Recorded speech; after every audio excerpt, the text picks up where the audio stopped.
ایک کالر کو شامل کرتے ہیں, دیکھیں جناب کون ہے. السلام علیکم. وعلیکم السلام. جنید بھائی کیسے ہیں آپ؟ الحمدللہ میرے بھائی, آپ ٹھیک ہیں؟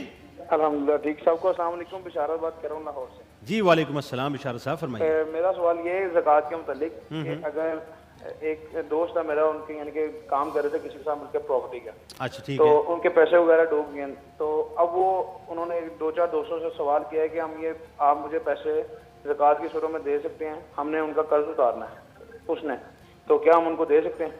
اچھا یعنی اس کا میں سمجھا آپ کا سوال, میں یہ سمجھا کہ پراپرٹی میں کہیں انہوں نے انویسٹ کیا کسی کے پاس بھی, اس کو نقصان ہو گیا, تو وہ جس کو نقصان ہوا ہے وہ دوستوں سے یہ کہہ رہے ہیں مجھے زکوٰۃ کی مد میں پیسے دے دے تاکہ میں ان کا قرض اتار دوں, ایسا ہی ہے؟ اوہو آپ ٹیلی ویژن کی آواز میوٹ نہیں کر رہے. جی دوسرا سوال ہاں بتائیے. سوال یہ کہ اگر بیٹی یا بہن کی شادی کے لیے میں نے دوستوں سے سنا اگر ہم ان کا پیسے نکال کے رکھتے ہیں علیحدہ, ان اپنے ملک سے ان کی ملک کرتے ہیں, تو اس پہ کیا ہم زکوٰۃ دیں گے یا نہیں, یا جس کے ملک میں آ جائیں گے بیٹیاں بہن کے تو وہ زکوٰۃ دیں گے یا نہیں؟ بالکل آپ کو بتاتے ہیں. جی علامہ صاحب پہلے سوال کا جواب کیجیے. لاس ہو گیا, اب وہ جو جس نے لاس کیا ہے ان کے دوست ان کو سپورٹ کر رہے ہیں زکوٰۃ کی مد میں تاکہ وہ جن کا لاس کیا ان کو پیسے دے دیں, کیا یہ ممکن ہے؟ ہاں, اگر جس دوست کا نقصان اتنا ہو گیا کہ وہ خود محتاج ہو گیا اور زکوٰۃ دینے کے قابل ہو گیا, وہ شخص اتنا مقروض ہو گیا, اتنا اس کے اوپر قرض چڑھ گیا, تو پھر یہ لوگ اس کو زکوٰۃ دے سکتے ہیں اور وہ زکوٰۃ لے کے پھر وہ اپنا قرض ادا کر دے. لیکن اگر ابھی بھی وہ خود اچھا خاصا مالدار ہے, سرمایہ اس کے پاس موجود ہے, محض قرضہ اتارنے کے لیے لوگوں سے زکوٰۃ لے کے قرضہ اتار رہا ہے, تو وہ جائز نہیں ہوگا. ویسے بہت سے لوگ فراڈ کرتے ہیں اس طرح کا. جی ہاں, تو اپنے آپ کو کلاش شو کر دیا جی میں تو ختم برباد ہو گیا, جی جی, اور پھر وہ سارا مال وال جمع کر لیا اور اس کے بعد پیسے لوٹا دیے, اصل ہے وہ دبا کے. اسی لیے میں نے کہا فراڈ یہ نہ ہو کہ معلوم ہو خود وہی کروڑ پتی ہیں, اب کہیں سے نقصان دوسرے کو ہوا, دوستوں سے زکوٰۃ لے کے ان کو پے کر کے اپنی جان چھڑانا چاہ رہے ہیں, ایسا نہیں. خود اگر یہ مستحق بن گئے ہیں زکوٰۃ کے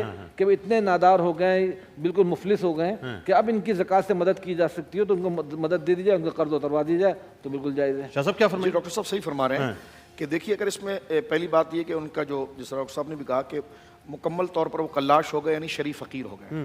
شریف فقیر سے مراد ہے کہ 52.5 تولہ چاندی تک کی رقم ان کے پاس اتنی نہیں ہے کسی صورت میں, تو وہ یقیناً جو دوست کریں گے وہ اجر پائیں گے اس میں, کیونکہ دوست ہیں وہ ایک.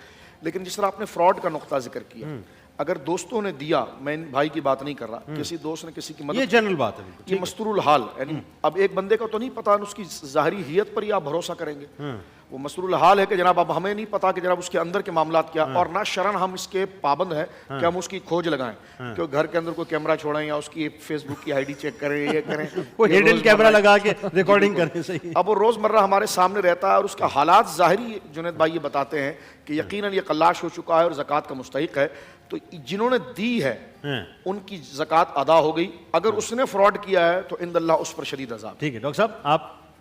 جی بالکل درست ہے کہ شریعت ظاہر پر فیصلے کرتی ہے اور ٹو لگانے کی بھی اجازت نہیں دیتی, لیکن یہ یقیناً جہاں تک ہوتا ہے نا کہ ظاہری دیکھتے بوجھتے بھی بسا اوقات ہم زکوٰۃ کی رقم ایسے لوگوں کو دے دیتے ہیں جو حقیقی مستحق نہیں ہوتے, اور وہ محض مال جمع کرنے کے شوق میں زکوٰۃ بھی طلب کر رہے ہوتے ہیں. حالانکہ یہ زکوٰۃ جو ہے وہ ان کا حق ہے جو واقعتاً اس کے مستحقین ہیں. لیکن اب کیا کریں گے ڈاکٹر صاحب, صاحب غارمین بھی ایک حد مصرف بیان کیا ہے نبی اکرم صلی اللہ علیہ وسلم کو اللہ رب العالمین نے بتایا ہے, اور اگر واقعی وہ اتنا قرضوں کے بوجھ تلے دب گیا ہے کہ اس کے پاس جس طرح شاہ صاحب نے فرمایا کہ 52.5 تولہ چاندی کے بقدر بھی رقم نہیں رہی, تو وہ حقدار ہے اور اسے رقم دی جا سکتی ہے. اچھا اب بیٹی کے معاملے میں بتائیے کہ بیٹی کے لیے ایک سرٹن اماؤنٹ جہیز کے طور پہ جمع کر رہے ہیں. بہت سے ماں باپ ہوتے ہیں نا بیچارے, مطلب وہ نہیں افورڈ کر پاتے, وہ کہتے ہیں جی ٹھیک ہے یہ جوان ہوتی جا رہی ہے تو اس کے ساتھ ساتھ ہم جو ہے وہ جہیز کی رقم جوڑتے جائیں گے. جو نصاب اس پہ کیا زکوٰۃ لگے گی نہیں لگے گی؟ نصاب کو پہنچنے والی جو بھی چیز ہے وہ زیور کی شکل میں ہو یا وہ رقم کی شکل میں ہو, ہمارے یہاں عموماً کیا جاتا ہے کہ سونے کو تقسیم کر دیا جاتا ہے کہ یہ چھوٹی بیٹی کا ہے یا منجلی بیٹی کا ہے یا بڑی بیٹی کا ہے, یہ تو بچیاں ہیں, یہ تو کماتی نہیں ہیں, تو زکوٰۃ کیسے دیں گی؟ یعنی خاتون خانہ نے کہا کہ زیور تو میرا ہے لیکن زکوٰۃ اس کی شوہر دے گا کیونکہ میں تو کماتی نہیں ہوں. یہ ڈسپیوٹ ہے. اور شوہر نے یہ کہا کہ زیور تو بیگم کا ہے تو زکوٰۃ اس کی میں کیوں دوں؟ حالانکہ حکم یہ ہے کہ چاندی کی زکوٰۃ چاندی سے دی جائے, سونے کی زکوٰۃ سونے سے دی جائے. اس طرح بکریوں کی زکوٰۃ بکریوں سے اور اونٹوں کی زکوٰۃ اونٹوں سے دی جاتی ہے. آپ کے خیال میں عورت کو دینی چاہیے؟ عورت کو دینا افضل ہے, لیکن شوہر اس کی طرف سے ادا کر سکتا ہے, کیونکہ شوہر اور بیوی دونوں اکٹھا جب مال کر لیتے ہیں وہ دونوں کا ہی مال بن جاتا ہے، نہیں تو لیکن شوہر یہ کی تو طرف یہ سے تو ادا ہو جائے گی۔ پرسوں ان کے ببانگ سوال دوہلے میں انہوں نے غالباً یہ تھا کہ شادی ہوئی نہیں ہے، ہاں شادی نہیں ہوئی ہے جس طرح پہلے بات ہوئی۔ نہیں وہ تو مسئلہ دوسرا ہے نا، ان کو ابھی دے تو بات دیا۔ دوسری آ گئی، اس پہ تو ہم بات کرتے ہیں۔ اچھا۔ میں تو یہ کہہ رہا ہوں پرسوں تو انہوں نے ویمن رائٹس کے علمبردار بن کے باقاعدہ پرچم لہرایا تھا، انہوں نے کہا تھا کہ مردوں کو دینی چاہیے، یہ مسئلہ جو ہے مردوں کو دیکھنا چاہیے۔ وہ ڈاکٹر صاحب نے اسی لیے فرمایا نا کہ مرد جو ہے الرجال قوامون علی النساء۔ ہاں میں نے یہی کہا کہ جو بیچاری خاتون کما نہیں رہی، جاب نہیں کر رہی، رات دن اس نے زندگی اپنے شوہر کے لیے وقف کر رکھی ہے، افطاری کے پکوڑے وہ تل رہی ہے، سموسے وہ کھلا رہی ہے، کپڑے وہ استری کر رہی ہے، سب کچھ وہ کر رہی ہے، جہاں زکوٰۃ کی بات ہے ہم کہہ رہے ہیں زکوٰۃ بیوی دے گی۔ ہوتا بھی عموماً یہی ہے کہ ڈاکٹر مرد صاحب ہی ادا کرتا ہے۔ ڈاکٹر صاحب آپ نہیں ہلا سکتے ان کو۔ نہیں، مرد ہی عموماً ادا کرتا ہے، ہمارے گھر کی بھی یہی صورت حال ہے۔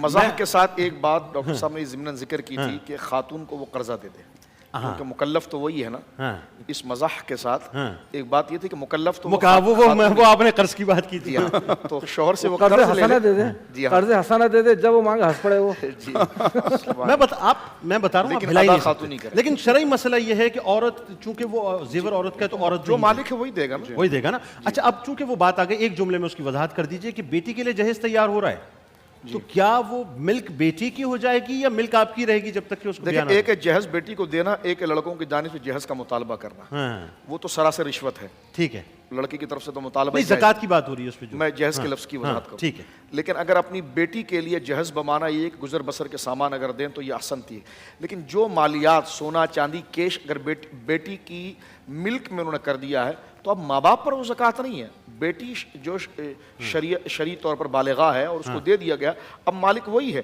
وہ اپنے والدین سے یہ کہے کہ اب میں کیا کروں، تو والدین اس کی اجازت سے اگر زکوٰۃ ادا کریں گے تو ہوں گی، کوئی شرعاً مکلف ہوا ہے، یعنی زکوٰۃ دینی ہے اس کی زکوٰۃ انہوں نے دی، بات۔ جس کی ملک بالکل میں۔ ٹھیک ہو گیا۔ السلام علیکم۔